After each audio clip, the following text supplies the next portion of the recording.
안녕하세요. 그리나 그림입니다. 동양화 한 점이 있습니다. 크기는 세로가 길고 종이에 먹으로만 그려진 수묵화입니다. 화면 가운데에는 국화 두세 송이와 대나무 한 그루가 있고 그 뒤에는 바위가 있습니다. 국화와 대나무는 마치 글씨를 쓴 것처럼 짧은 선으로 툭툭 쳐가며 그려졌습니다. 국화의 잎은 얼마 안 있어 떨어질 것처럼 말라 있습니다. 줄기도 힘있게 수직으로 서 있는 게 아니라 S자 형태로 구부러져 있습니다. 그래서 국화와 대나무의 생김새는 가냘프고 겨우 땅을 딛고 서 있는 것처럼 위태로워 보입니다. 뒤에 있는 바위는 국화, 대나무와 달리 물기가 없는 붓에 먹만 살짝 찍어 그려서 까끌까끌하게 그려졌습니다. 그래서 바위의 거친 질감이 고스란히 전해집니다. 어떤 모습의 그림인지 한번 상상해 보셨나요? 이 작품은 조선시대 문인화가 이인상이 1750년 즈음에 그린 병국도라는 작품입니다. 동양화가 서양화와 다른 점 중 하나는 작가가 자신의 뜻을 표현하는 데 중점을 뒀다는 데 있습니다. 서양화는 르네상스 시대 이래 작가가 본 대상을 사실적으로 그리는 데 집중했습니다. 원근법, 명암법 모두 사실성을 확보하기 위한 노력에서 개발된 산물입니다. 반면 동양화는 본래 학자인 사대부가 미술 제작의 주체가 되면서 그림을 단순히 사실적으로 묘사하는 데 그치지 않고 자신이 추구하는 이념이나 마음을 표현하기 위한 수단으로도 발전했습니다. 이를 그릴 사자에 뜻 의자를 써서 사의라고 합니다. 물론 도화서 화원들처럼 그림 그리는 일을 직업으로 삼았던 전문화가들은 극도의 사실성을 추구하기도 했습니다. 따라서 동양화는 사실적인 그림과 뜻을 품은 그림, 이렇게 두 가지 방향으로 전개되었다고 할 수 있습니다. 사대부가 국가 운영의 주체였던 조선 역시 중국과 마찬가지로 사대부 출신인 문인 화가가 그린 회화, 전문 화가들인 화원들의 회화, 이렇게 양갈래로 나뉘어 발전했습니다. 본래 학자인 문인 화가들이 회화에 대한 이론을 만들어서 기반을 마련했다면 화원들은 이를 실천하고 저변화하는 역할을 담당했습니다. 문인 화가들은 관료로서 중국 사행을 다녀오기도 했기 때문에 당시 중국에서 유행하는 최첨단의 미술 트렌드를 가장 먼저 수용해 올 때도 있었습니다. 현지에서 작품을 사오거나 선물 받을 일이 잦았기 때문에 가능한 일이었습니다. 이인상은 조선시대 문인화를 대표하는 사대부 출신 화가입니다.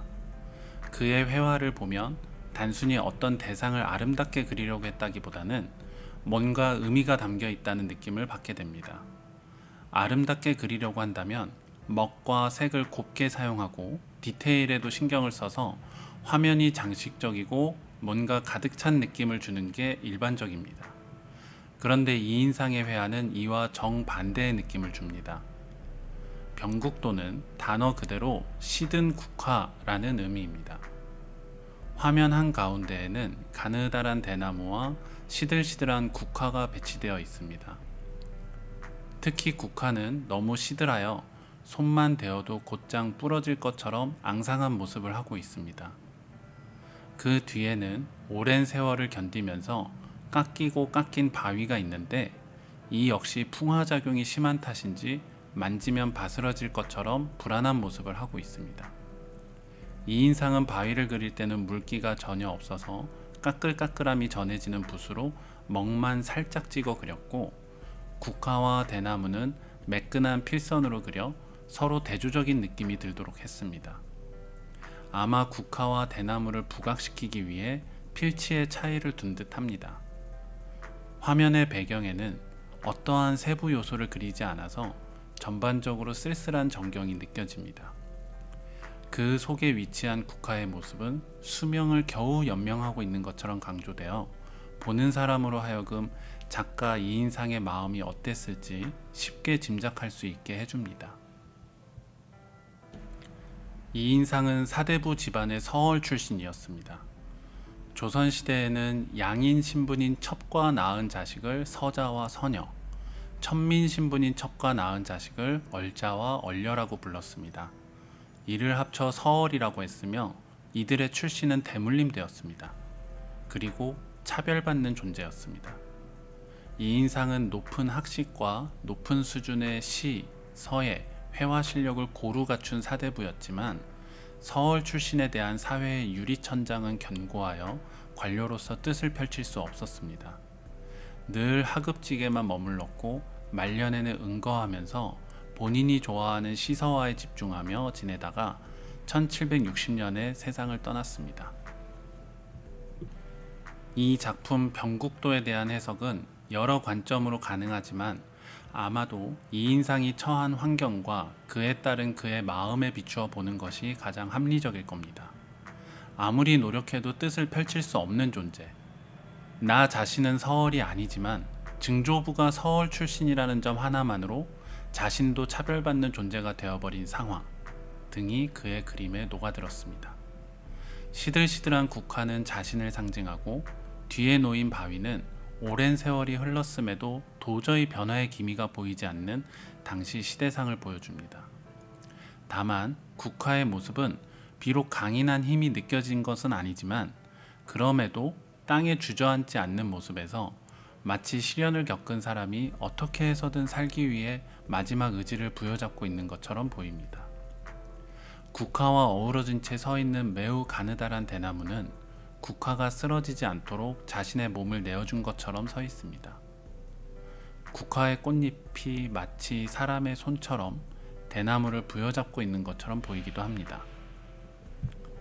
삶이 너무 힘들어 지친 사람에게 마냥 기쁘고 희망으로 범벅이 된 이미지는 크게 위로가 되지 않을 겁니다. 어쩌면 나를 놀리나? 라는 생각이 들 수도 있습니다.